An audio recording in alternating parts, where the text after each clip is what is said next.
Oh man, you're so annoying. I can't believe I have a wife like you with no redeeming qualities.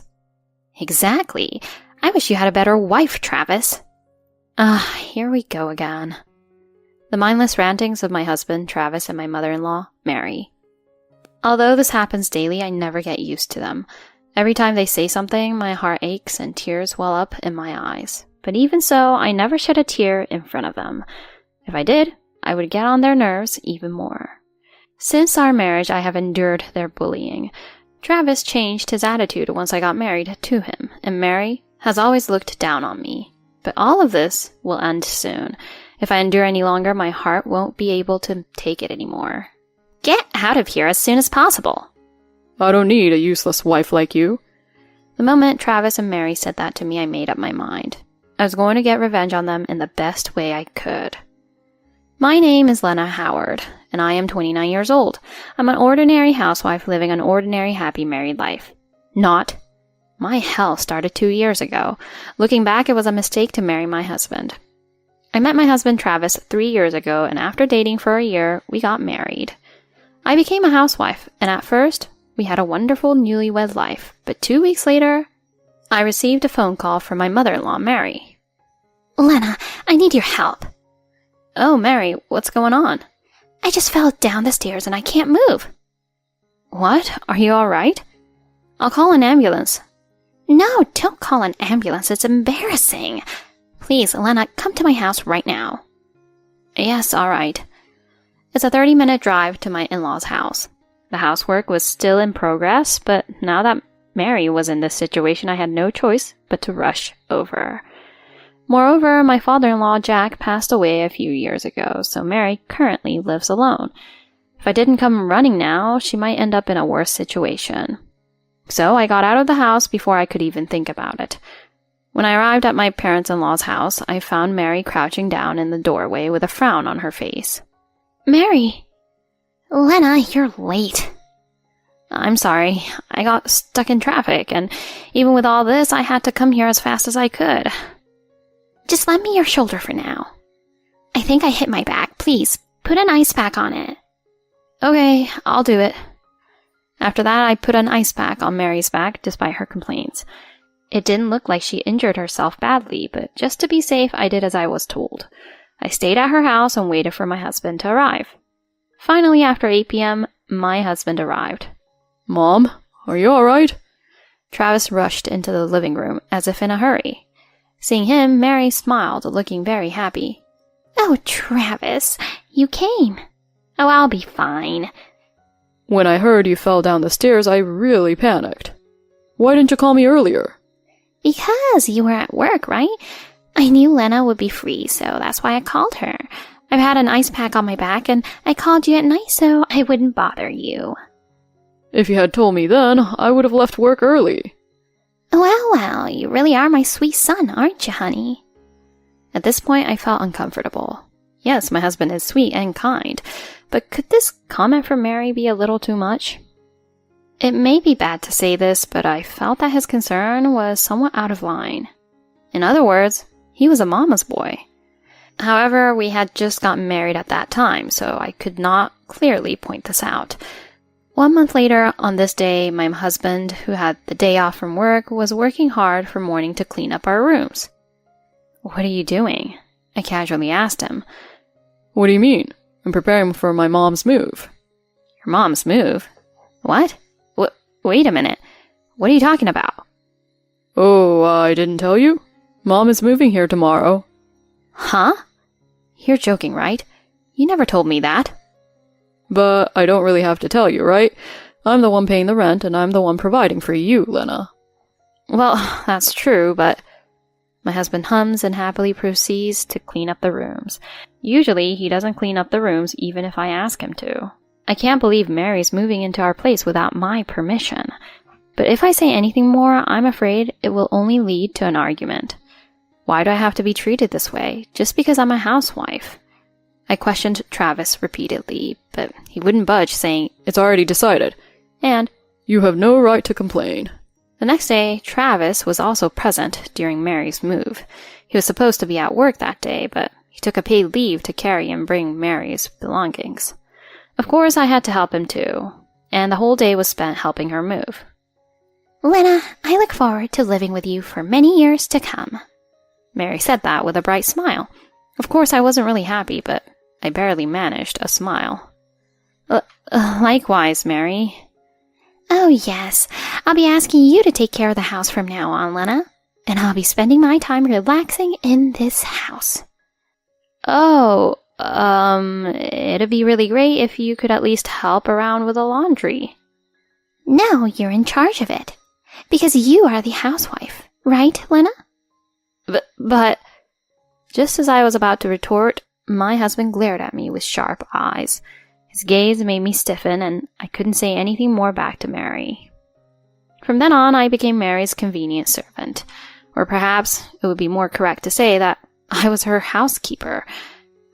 I cleaned the house, did the laundry, cooked the meals, and even went shopping for the things Mary needed.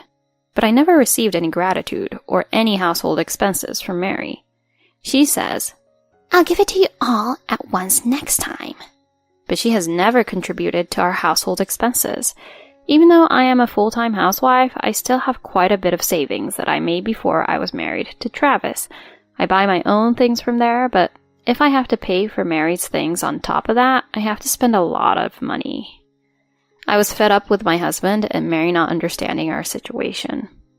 After about 6 months of living like this, I finally decided to consult my husband, as I could no longer stand my savings running out because of Mary. After confirming that Mary had fallen asleep in her room, I went into the bedroom to talk to him. You know, Travis, I want you to tell your mom that I want her to pay me back for some expenses properly. Pay you back? What are you talking about? I told you before, didn't I? Mary asks me to do some shopping for her, but she won't pay for any of it. Oh, you were talking about that, huh? But in a way, you're doing that to take care of her, right? So, why don't you just pay for her? Well, if it's a little amount, that's fine, but if you add it all up, it's almost $5,000. Oh, $5,000 is nothing to you, Lena, right?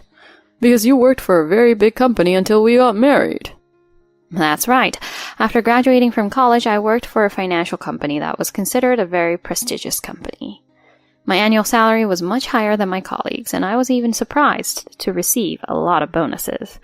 I no longer had any particular hobbies, but saving money became my hobby, and I saved quite a bit.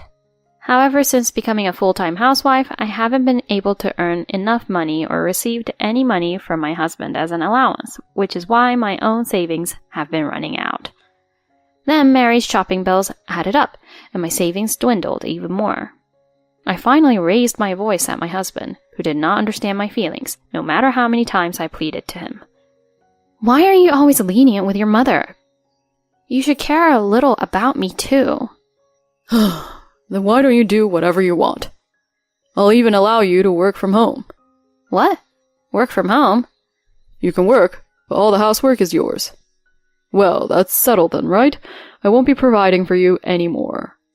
Wait a minute. I just want to work as long as I can earn enough money for my savings. Huh? Don't say convenient things. I don't want to provide for you anymore. No way. At first I thought it was a joke, but my husband really stopped contributing to the household. I was so upset that I immediately contacted my old boss, who was a good friend of mine. When I explained the situation, he asked me to come back since they also have remote work. As a result, I was allowed to work from home for my former company. However, Travis and Mary must have been annoyed that I was working from home on a computer. They interrupted me every time I was working in my room. My husband started complaining about my housework and cursing me on a daily basis, even though nothing had changed. Mary, on the other hand, knocks on my door without a care in the world, even though I am at work. Hey, Lena, my favorite snacks are out. Are you listening to me? Answer me. You don't have a good job anyway, do you? Do your chores first. Do your chores. My mother-in-law knocked louder and louder and yelled through the door. I had locked the door so they never came into my room, but their words and actions were causing me daily stress. Why don't they understand me anymore, no matter how many times I tell them?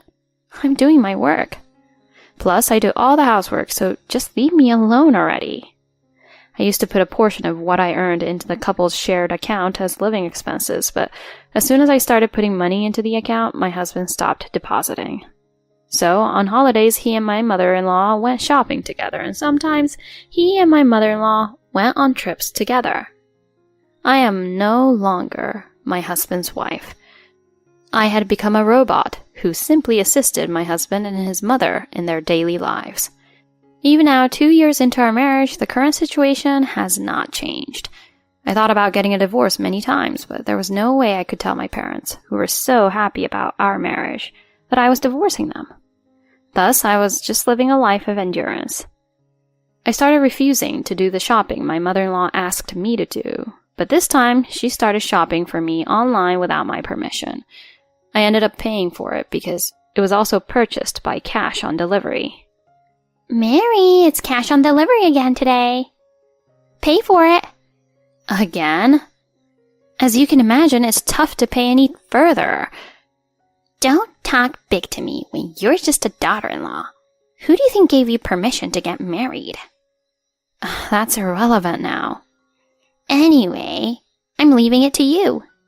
If you don't pay, you know what's gonna happen, right? Lately, my mother-in-law has been yelling at me when I talk back to her. It was the same with my husband, and they both began to abuse me without a care in the world. Then one day, my husband was off that day, but I didn't want to face them, so I decided to stay in my room and work. Then deliberately, so that I could hear them, I heard my husband and mother-in-law talking from outside the door. Oh, that's really annoying, being a wife with no redeeming qualities. Yes, indeed. I really, really wish you had a better wife. Here we go again. The mindless rantings of my husband and mother-in-law. Even though it is an everyday occurrence, I never get used to it. Every time they say something, my heart aches and tears well up in my eyes. Even so, I never shed a tear in front of them. If I cry, it only makes me feel even worse. Will I have to live like this for the rest of my life? My chest tightened at the thought. When lunchtime came and I was reluctantly cooking, my husband and mother-in-law started talking again behind my back. Why did I marry such a fool? It's true. Travis would have found a better partner. As soon as I overheard their conversation, I just opened my mouth. If you hate me so much, shall I leave? At these words, my husband and mother-in-law looked surprised for a moment, but then immediately grinned and said, Then get the heck out of here. I don't need a useless daughter-in-law like you. The moment I saw them smirking and laughing like fools, my heart went cold. I had put up with this for so long because I didn't want to make my parents sad, but that was no longer the case. If I held back any longer, my heart would break.